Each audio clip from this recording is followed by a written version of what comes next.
Olá, TV Cidade Livre inicia agora o segundo capítulo da reportagem que nós realizamos na 10ª FILVEN, Feira Internacional do Livro da Venezuela, realizada entre os dias 14 e 23 de março. No primeiro capítulo que já apresentamos na nossa programação, nós demos cobertura à participação do Brasil como país homenageado, convidado de honra nesta Feira de Livros. E neste segundo capítulo, que nós denominamos Vozes Venezuelanas na FILVEN, nós vamos dar cobertura a vários eventos e depoimentos de venezuelanos e venezuelanas sobre a realidade atual na Venezuela. Vejam a seguir.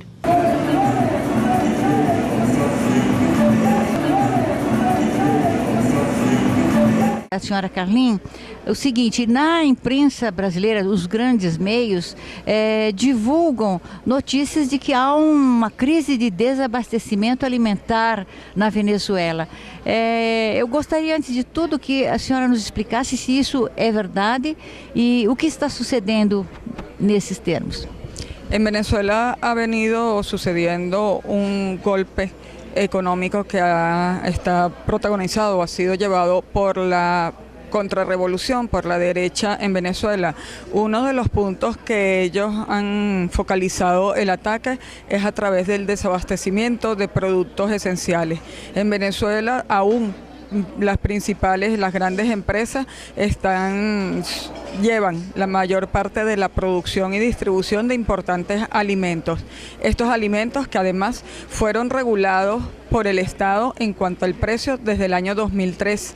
Sin embargo, también por un proceso parecido de golpe de Estado, donde desaparecieron estos productos muy importantes para la dieta del venezolano, intentando con eso que la población tomara represión o rechazara al gobierno porque han tratado de culparlo sobre esta situación. Sin embargo, el gobierno en estos años ha invertido importante dinero y proyectos en construcción de plantas de productos alimentarios, además de desarrollar una red de distribución de alimentos también muy importante que llega a gran parte de la población, entre 40% y 50% de la población puede tener alcance a estos productos. Estos productos han sido principalmente la carne, el pollo, la harina de maíz precocida, que es parte de nuestra alimentación, pues hacemos la arepa, que es como un sustituto del pan, la leche, el aceite, la mantequilla, son productos muy usados por el venezolano y ellos han atacado tratando de desaparecer estos productos, además el azúcar. Sin embargo, ahora el gobierno pues tiene plantas productoras, tiene empresas de distribución y con eso abastece la mayor parte de la población y a precios mucho más bajos que las redes privadas. Entonces ha habido dificultades en estos rubros, sin embargo también a través de acuerdos bilaterales, por ejemplo con los países del Mercosur, hemos logrado también garantizar la seguridad alimentaria, importando en casos necesarios algunos de estos productos para garantizar que se cumpla o garantizar pues que esté cubierta la dieta del venezolano. El Estado ha desarrollado varias redes de distribución de alimentos. Está una llamada Mercal, que tiene varios componentes. Está Mercal, los mercalitos, que son abastos pequeños dentro de las poblaciones de pocos recursos o poblaciones lejanas. Está el mercal obrero, que ellos llevan los productos a las fábricas o a las empresas, donde aprovechan los trabajadores de esas empresas de comprar los productos. Y está también el mercal casa por casa, que llega también a las zonas de menores recursos, donde se garantiza, se hace censo a través de las organizaciones sociales de la zona, hacen censo de cuáles son las familias que tienen menos recursos o a donde no llegan los mercales más grandes, y entonces se va casa por casa. Adicionalmente está el Pedeval, que igual hay grandes pedevales pedevales que van a zonas particulares, días particulares, por ejemplo los domingos hay mercales y pedevales a cielo abierto. Pedeval comenzó siendo un proyecto de PDVSA, pues traía muchos de los alimentos. En el momento que los privados se negaron a producir y a distribuir esos alimentos, Pedeval a través de PDVSA importaron muchos de estos productos de países como Brasil, Argentina, Uruguay. Entonces ellos lo distribuían a través de Pedeval. También está Abastos Bicentenarios, que es una red de supermercados que además de alimentos hay víveres, hay otro tipo de productos, y hay en muchas ciudades del país los abastos bicentenarios y abastos de diferentes tamaños, grandes abastos, superabastos y abastos más pequeños. Entonces, además que ellos aseguran y proveen de estos alimentos a través de estas 3 redes, actualmente se consiguen estos alimentos en precios pues mejores o precios más bajos que en otras redes privadas. Muchas de estas redes, las más grandes, están siendo permanentemente fiscalizadas, tanto para garantizar que cumplan la regulación de precios, que han sido precios establecidos, como le digo, desde el 2003, que han venido siendo controlados por el Estado. Además, también se ha llegado a acuerdos con ellos de que distribuyan parte de los alimentos que están siendo importados o que están siendo producidos por el Estado, y allá hay ciertos intercambios y acuerdos con el sector privado. Sin embargo, son cadenas que están constantemente fiscalizadas, donde hay reuniones permanentes y para también garantizarle al resto de la población, hasta para la población que tiene mayores ingresos, también se garantiza de que ellos le vendan a los precios establecidos por el Estado y que cumplen con las regulaciones. Sin embargo, es más difícil el trato con ellos, porque a veces pues está por la otra parte las fuerzas de la contrarrevolución y los otros productores privados, entonces sabotean de alguna forma la distribución de estos alimentos. Nosotros llevamos adelante los acuerdos de manera bilateral, gobierno a gobierno. Contamos con el apoyo de todos los gobiernos de izquierda de la América Latina, que se han sido siempre estado dispuestos a apoyar a Venezuela. Saben la importancia de apoyarnos entre todos, lo que significa la verdadera integración latinoamericana, que es en momentos de dificultades o de sabotaje, pues siempre hay gobiernos dispuestos a apoyarnos en este sentido. Hemos importado pues los productos, como le digo, que las redes privadas han negado a distribuir a través de convenios bilaterales. También algunos productos que no se producen en Venezuela por cuestiones ya naturales, como es el trigo, como es la soya, que son productos que se dan ampliamente en países como Brasil, Bolivia, y entonces, bueno, ahí hay intercambios importantes, ¿no? Nosotros pues los apoyamos en lo que tenemos más fortaleza, como es el área de hidrocarburos, a cambio de apoyos en estos sentidos. Argentina y Brasil también nos han apoyado en proyectos para la producción agrícola aquí en Venezuela, tanto de transferencia de tecnología en todo lo que tiene que ver con la producción agrícola y vegetal en Venezuela. También es muy importante porque el gobierno revolucionario ha garantizado la seguridad alimentaria, es decir, a la población no le faltan los alimentos, pero estamos trabajando progresivamente en la soberanía alimentaria. En el momento que tanto el Estado como las fuerzas sociales, las unidades socioproductivas tengan la posibilidad de producir lo que necesita nuestra población, ¿no? Y así no depender tampoco de posibles ataques externos, que es muy importante, pues también cuando el imperio ataca primero bloqueando al país precisamente para asfixiar la población o para afectar la población. Si contamos con seguridad y soberanía alimentaria, es muy difícil que puedan atacar por esta vía. La ley de precios justos establece que el gobierno, para fijar un precio, debe analizar las estructuras de costo de las empresas.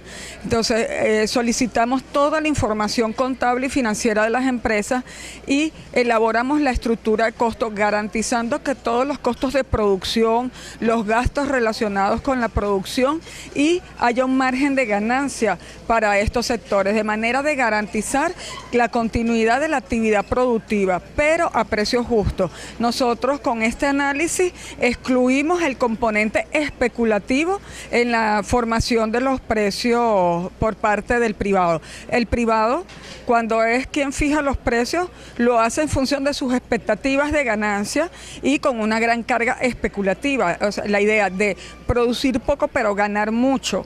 Nosotros más bien nos vamos a un análisis de realmente cuánto le cuesta a una empresa producir ese producto, prestar ese servicio o la distribución de ese producto. Entonces la ley obliga a que el gobierno a través del precio debe garantizar que pueda continuar y tener ganancia en la actividad económica, pero a un precio justo, es decir, que ese precio no le está arrebatando el salario a las trabajadoras y trabajadores aquí en el país. Para TV Cidade Livre, la señora Carlin, muitas graças e dando esclarecimentos para o povo brasileiro sobre todo esse processo de contrarrestar medidas que o governo está tomando, o governo venezuelano, para contrarrestar essa sabotagem de grandes grupos econômicos que estão instigando a um processo de desestabilização, um processo de golpe de Estado, e mais que tem tido uma boa reação por parte da população e do governo para defendê-lo, porque existe uma causa justa. Estamos aqui na Feira Internacional de Caracas, entrevistando Laura Cordones, que é uma recém-formada estudante pela Universidade Bolivariana da Venezuela. Ela fez o curso de português e, portanto, ela fala e se expressa muito bem na nossa língua, e vamos entrevistá-la para o povo brasileiro, o povo de Brasília, e perguntar algumas questões que são de interesse para todos nós, dado que os olhos do mundo estão voltados para a Venezuela. Mas, Laura, conte-nos alguma coisa sobre a sua experiência na universidade e que clima você encontra na universidade de discussão, de debate, o que representam essas mobilizações que se dizem estudantis, mas parece que não é bem assim.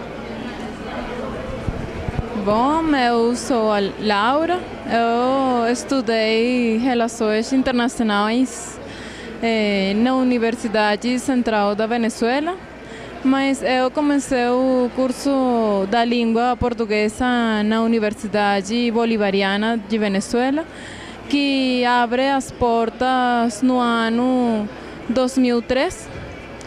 Então, é uma nova concessão da universidade que abre as portas a toda a população que não tinha a possibilidade de estudar na universidade. Então, é uma universidade que também abre as portas para a comunidade e abre uns cursos da língua, todas as línguas que você pode imaginar, e você não tem que pagar por isso. Então, a relação que existe é de solidariedade e procura ensinar a cultura, a discussão política do momento, o que acontece no meu país, Venezuela, e as políticas de inclusão social que o presidente Chávez fez para nós. Então, a diferença que existe com a universidade onde eu estudei Relações Internacionais é que também é uma universidade pública, mas no processo ocorreu um processo de exclusão do povo, onde somente estuda a classe média do país, que pouco a pouco quer privatizar a educação, onde o governo não o permite. Não o permite. A Constituição tampouco o permite. Então, isso aí é. Só uma questão. Esta universidade onde você estudou português é a Universidade Bolivariana da Venezuela, certo? Que é uma universidade para favorecer a juventude que tem menos poder aquisitivo ou mais dificuldades de acesso à universidade. Então, foi democratizado, né, o sistema e se formou o UBV. Agora, a UCV é onde você estuda Relações Internacionais, que é a Universidade Central da Venezuela. Então, você se está referindo agora a essa universidade, né? Exato. Eu quis fazer uma comparação entre a UCV e a Universidade Bolivariana da Venezuela, onde a UCV não está perto do povo e a Universidade Bolivariana abre as portas para o povo que quer estudar uma carreira universitária, e também para as comunidades organizadas que querem fazer pequenos estudos curtos, de pouco tempo. Então, é aí onde eu estudei a língua, durante 3 anos, praticamente. Por que você escolheu português? Eu quis estudar português primeiro pela carreira, e também porque quando meu presidente Chávez chega ao governo, ele começa a falar da integração dos povos, da integração da América Latina, e Brasil é nosso vizinho. Então, e em nossa educação não existe a informação de que nós somos irmãos. É uma educação dirigida somente para conhecer os centros do poder do mundo, e não é orientada para a unidade da nossa América. Então, quando chega Chávez ao poder, ele começa relações com Lula, e a importância da integração dos povos, que nós temos que aprender a língua, entrar no Mercosul. Eu estudava Relações Internacionais, eu quis aprender mais do Brasil e sobre a cultura. Então eu comecei a escutar a música, eu comecei a ver o cinema, que não é do Hollywood, da nossa terra. E eu comecei a fazer capoeira também. Então, estudando a língua, eu conhecia meu amor. Então, foi uma experiência muito bonita. E também os professores da língua na Universidade Bolivariana são do Brasil. Então, o Brasil são umas pessoas que também estão com a Revolução. Então, a discussão política era crítica e era muito agradável para aprender. Então, todos os estudantes da Universidade Bolivariana têm que eleger um idioma, uma língua, para estudar pelos 2 semestres, para cumprimentar a carreira. Então, todas as carreiras, não é isso. Atualmente, você trabalha em quê? Eu trabalho na Gran Missão Vivenda Venezuela. É uma política do Estado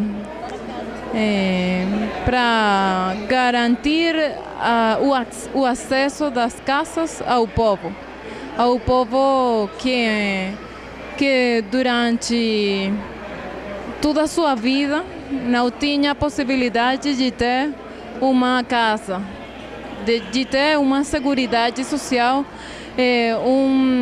uma casa para sua família, para os seus filhos, a mulher que estava só e não tinha a oportunidade de comprar uma casa.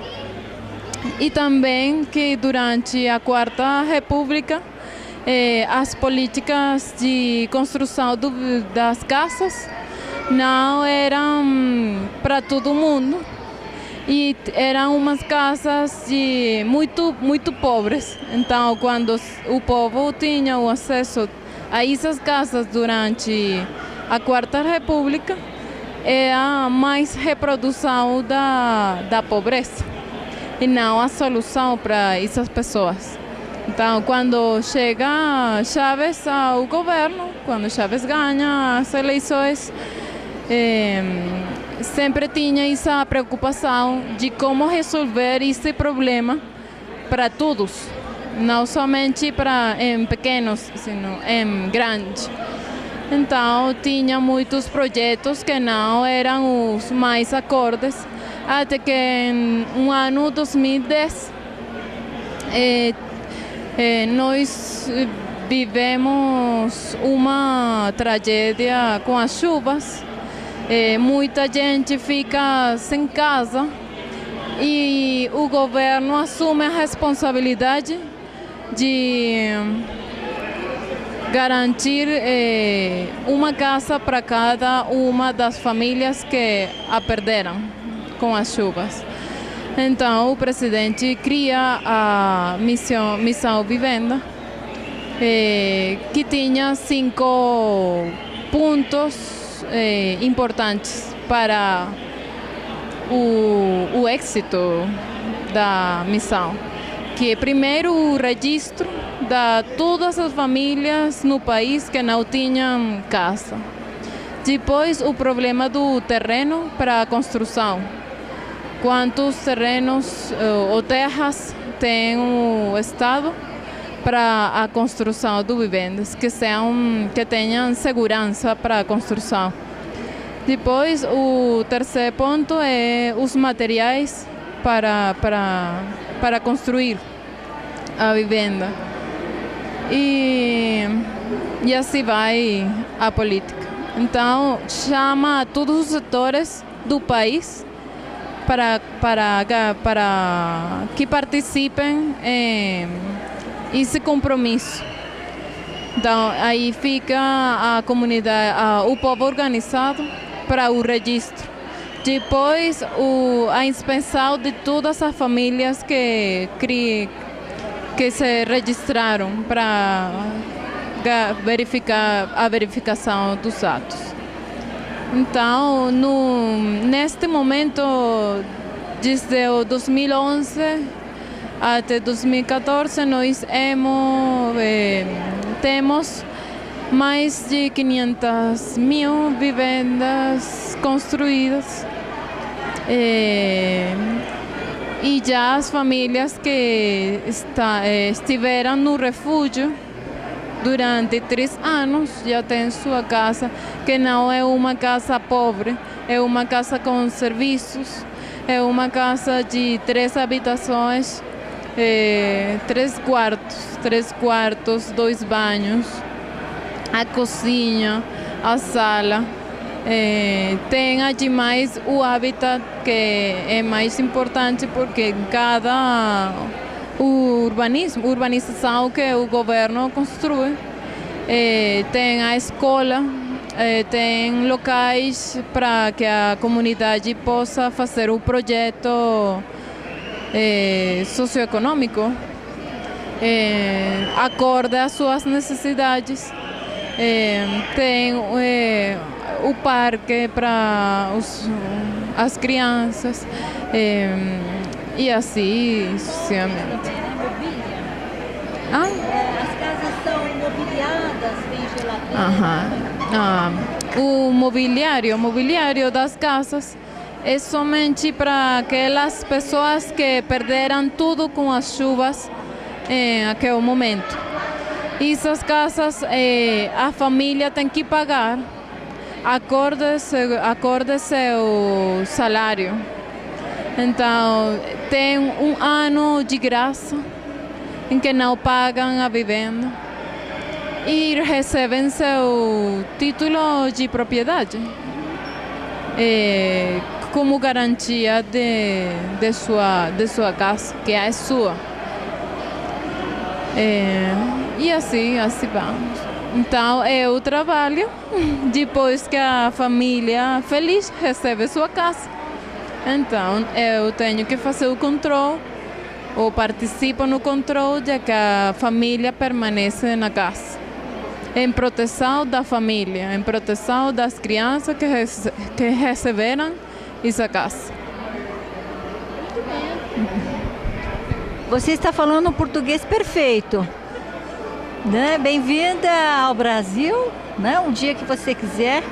E enquanto você não chegar lá, nós vamos difundir esta sua entrevista, que é de uma utilidade pública muito grande.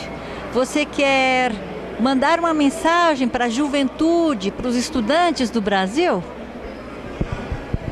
Eu quero dizer à juventude do Brasil que não criam tudo o que os meios de não creiam, não acreditem o que os meios de comunicação dizem ao mundo, porque o que nós hemos construído e vivemos aqui na Venezuela é uma revolução que é em paz, que tem muito que dar para todos, que não é excluyente, que abriu as portas para todos, especialmente para a juventude, com educação, cultura.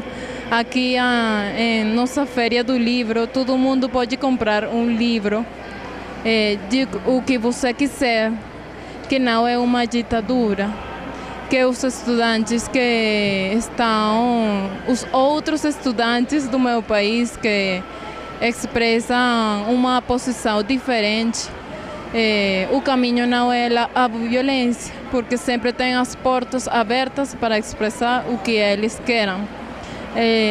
E que a maioria da juventude do meu país agora tem mais oportunidade que antes para o trabalho, para o esporte, para a educação, para uma vivenda, para uma casa, porque as novas famílias também têm muita oportunidade para ter sua própria casa para suas crianças, porque Brasil, como na Venezuela,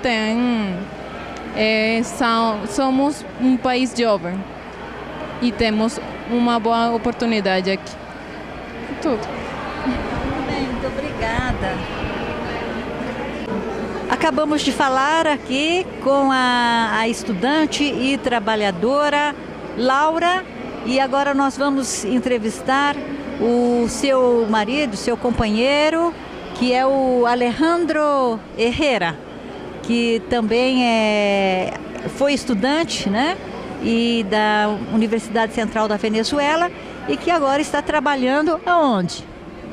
Eu trabalho na jurisdição disciplinária judicial. A jurisdição disciplinária judicial é uma instituição criada a partir do artigo 267 da Constituição da República, que diz que a jurisdição disciplinária judicial é uma instituição que vela por o cumprimento da ética dos magistrados e juízes da República. E juízes da República. Você também estudou português na Universidade Bolivariana, né? Eu estudei português na Universidade Bolivariana e foi quando eu conheci a Laura. Na Venezuela, o movimento estudantil tem uma história muito importante. Os estudantes sempre foram um frente de choque com um governo do turno. As lutas estudantis dos anos 58, 80 e os finais dos anos do 69 foram lutas que estavam em contra do neoliberalismo que ia crescendo a nível mundial. Em 58, no ano 58, o governo do general Pérez Jiménez foi tumbado e os estudantes da época jogaram parte importante nisso. Em 69, os estudantes lutaram por uma democracia maior dentro da universidade. Nos anos 80, os estudantes formaram parte importante em o alçamento do povo contra os paquetazos neoliberais que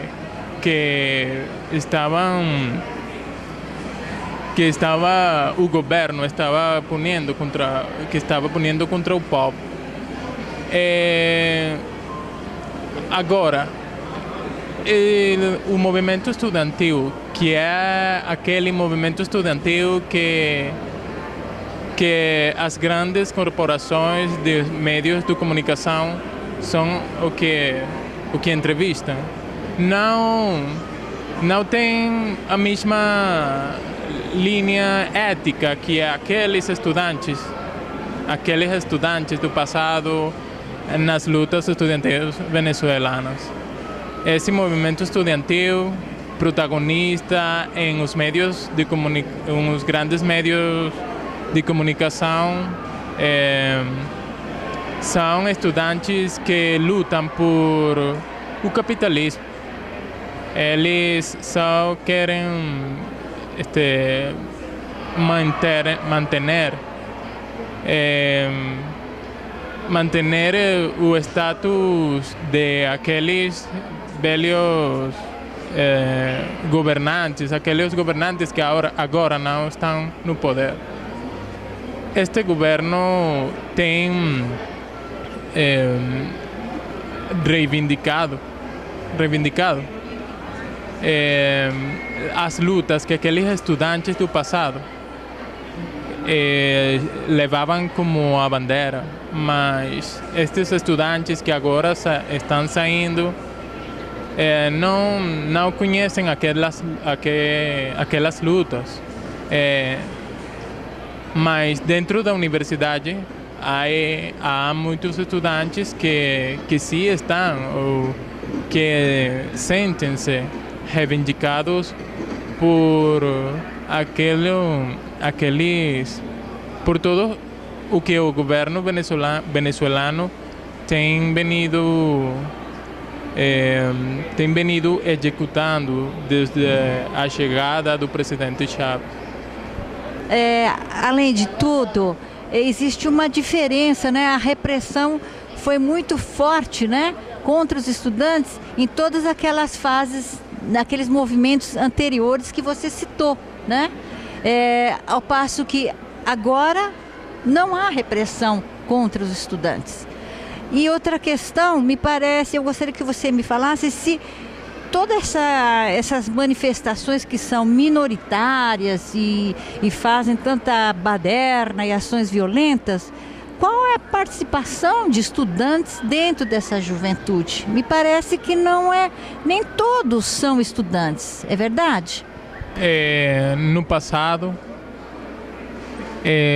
os estudantes e os movimentos sociais, porque o movimento estudantil é o movimento social. Os estudantes foram perseguidos. Há pessoas que dizem que a figura do desaparecido nasceu aqui na Venezuela. Aqui tiveram muitos desaparecidos. O irmão de um deputado da Assembleia Nacional foi tirado de um helicóptero porque só lutava contra o governo. Foi tirado de um helicóptero. Essa era a repressão do governo para os estudantes no passado. Os anos 60.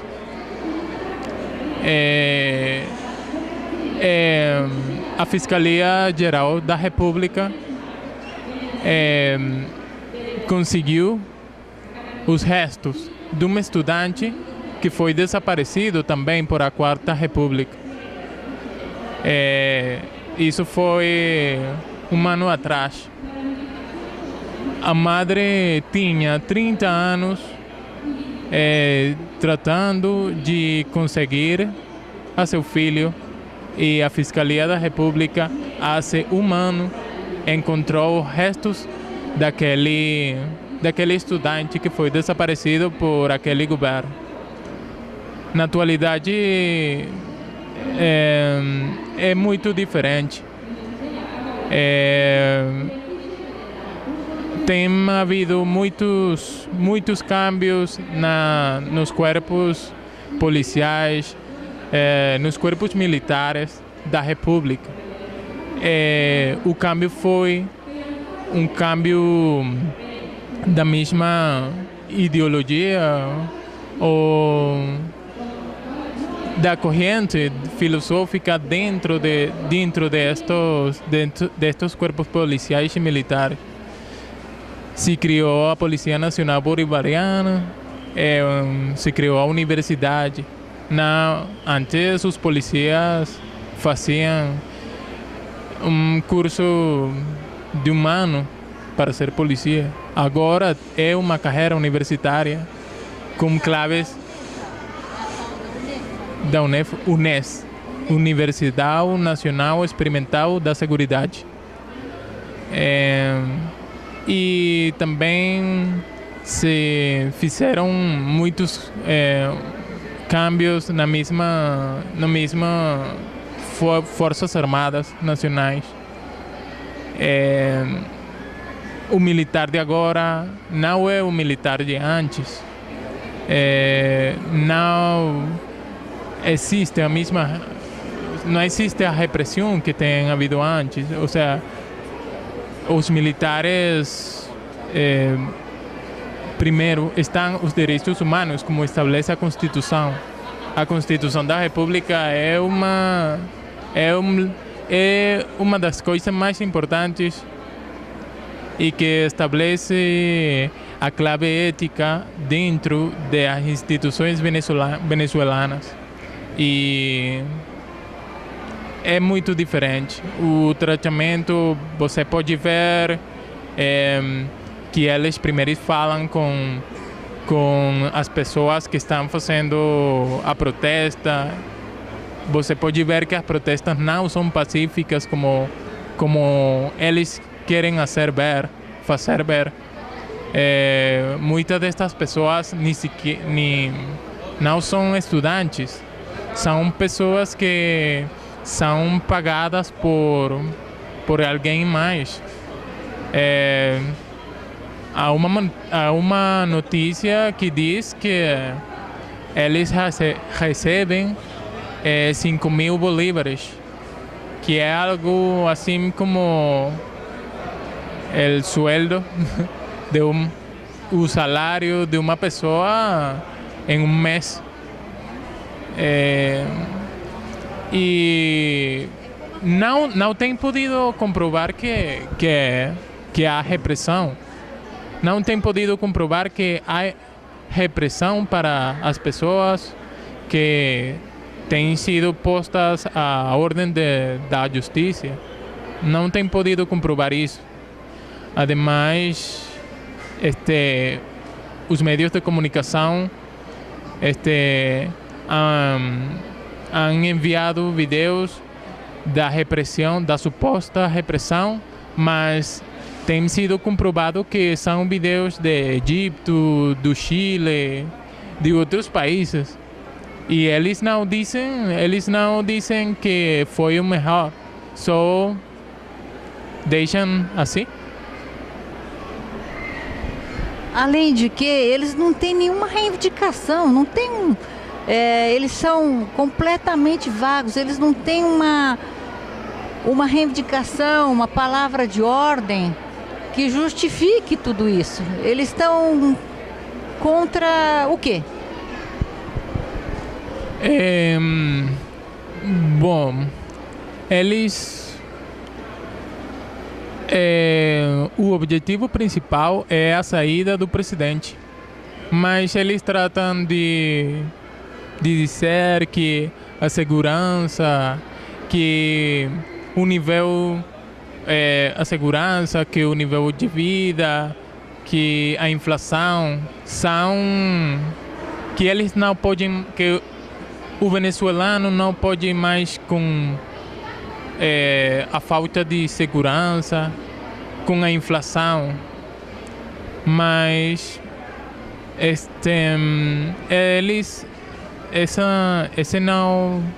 esse é só uma capa. A única razão das protestas é porque eles querem a saída do presidente constitucional da República. E não é o momento para ser um referendo. Eles têm que esperar.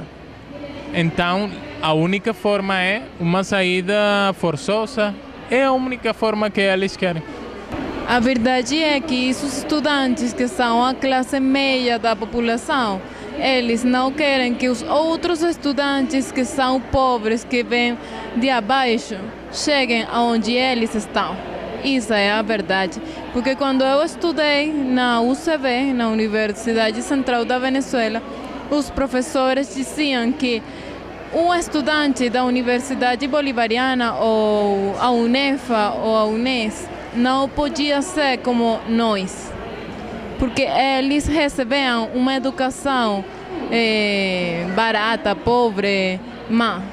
E a Universidade Central, as universidades autônomas, eram a universidade que tinha razão, a universidade que excluiu a todo o povo, a universidade que respondia a um interesse transnacional, não aos interesses do povo. Isso é a verdade. E os estudantes que estão protestando é porque eles estão em contra de todo o processo de inclusão social. E eles querem proteger seu status social. Isso é a verdade. Estaban los muchachos, unos jóvenes en la Plaza Altamira, y ellos decían, bueno, nosotros no nos interesa la patria, nosotros no nos interesa Venezuela. Y uno se preguntaba entonces, ¿qué les interesa? ¿Por qué? Porque la concepción de la clase media y de la oligarquía es que Venezuela es una corporación, es un negocio, no es una patria. Eso hay que establecer esa diferenciación ontológica para comprender el legado de Chávez. Cuando Chávez dice, ahora tenemos patria, hay un sector de la población que no asimiló ese tenemos patria. No tenemos patria para ellos, es el derecho a querer derrumbar. Por eso interpreta uno el ataque a las instituciones, a una universidad como la UNEFA. Creo que es un hecho inédito en el mundo que se haya quemado, salvo en la Segunda Guerra Mundial, que se haya incendiado la sede de una universidad, y no fue la primera, ya habían empezado con la Universidad Bolivariana en el Táchira. De unos años anteriores, si no me equivoco, desde el 2006, cuando se apertura o se inaugura esta jornada, este año ha sido muy apoteósica. Me parece que es muy interesante todas las actividades que se están realizando en este momento, por cuanto abre los espacios al conocimiento y a la cultura. A pesar de todas las amenazas golpistas, desestabilizadoras de la derecha, eso es un acontecimiento, una reacción, es decir, nosotros no queremos que haya ningún golpe a ese proyecto cultural revolucionario, ¿no? que se ha empezado con Chávez. A pesar de ello, a pesar de todos esos acontecimientos, es importante que el pueblo, que una de las deficiencias de la población es la falta de cultura, de conocimiento, de estudio, de formación, que desde nuestros espacios nosotros tenemos que tener la oportunidad de formarnos, de formar inclusive, de ese conocimiento que nosotros adquirimos, distribuirlo, promocionarlo, darlo a conocer, para que todas las demás personas se haga como una especie de cadena en esa formación, porque cada uno tenemos un espacio de conocimiento, pero no es íntegro, y al no ser íntegro no podemos criticar algo que desconocemos simplemente porque hay personas que nos llevan a divulgar algo que sin el conocimiento previo no estamos seguros que lo sea o que es lo que está pasando. El pueblo ignorante es sinónimo de ¿cómo se le podemos llamar? De un dominio. Sin conocimiento es mucho más fácil dominarlo. Bueno, el presidente Chávez, desde que llegó en aquel famoso por ahora, ¿qué ha ocurrido con toda Venezuela? Que ha despertado en todos y cada uno de los ciudadanos transformarse en eso, en un nuevo ciudadano, un nuevo republicano. Y esto ha permitido de que el hombre se dé a la tarea, esto estoy generalizando, hombre y mujer, sea la tarea del estudio, de la investigación. El presidente Chávez siempre fue un maestro. Desde su comienzo nos enseñó de que teníamos que integrarnos no solamente al estudio de la ciencia, sino la parte histórica, conocer de fondo y de profundidad de dónde somos y qué venimos, por qué nos llamaron, ¿verdad?, la nueva vida, la nueva generación. Eso lo expresó Bolívar, que éramos un nuevo ente, un nuevo ser, que éramos totalmente americanos y que estamos conformados en ello. Claro está, hay fuerzas que están siempre cegadas en mantener algo oculto, que no van a poder ocultar. En la vida del americano, no solamente del norteamericano, centroamericano y suramericano, se puede hablar así, sino se debe hablar de todo el americanismo latino. Nosotros tenemos una posibilidad muy grande porque estamos abarcando todos los espacios. El habla latina o el habla hispana, la Castilla, se habla en todos los espacios, en todos los países. Ahora van a hablar portugués, porque Brasil es el país homenajeado. Exactamente, tenemos esta integración muy grande que ha dado y el presidente Chávez nos dio a nosotros a conocer esa parte de esa historia, donde hombres, próceres también, venidos del Brasil, nos dieron una mano muy grande en nuestra independencia. Y estamos en la integración y debemos eso. Ayer nada más escuchamos al ciudadano embajador decir que ahora tenemos también la oportunidad de aprender el portuñol. Y vamos a tener que hacerlo porque es muy bueno, es la integración realmente. Podemos hablar en nuestro idioma original, integrando palabras, y lo cual nos va a permitir darnos esa oportunidad de comunicación con más fluidez y más facilidad. Y ahora en Venezuela, ¿usted qué piensa? ¿Qué puede ocurrir? Bueno, en Venezuela ellos cada intento, cada vez que intentan algo, la cosa se les pone peor. Por ejemplo, en este momento ellos intentaron una reversión tipo Libia, tipo Siria, tipo Ucrania, pero la cosa no les funcionó, ni les va a funcionar. Porque la primera cosa que ellos esperaban, por ejemplo, ellos atacaron los motorizados, porque pensaron que ese colectivo iba inmediatamente a reaccionar y a comenzar una guerra. Es lo que ellos quieren, que comience la guerra. Pues si comienza la guerra, ellos invaden, esa es la idea. Pero todo lo que hacemos, cada una de las personas, hasta la última persona, vamos a hacer algo. Sí, ahora, lo importante, que es lo que estoy ahora metido en algo de la comunicación, porque con la comunicación podemos lograr tener el cerebro colectivo, o sea que todos, unir los cerebros, o sea, hacer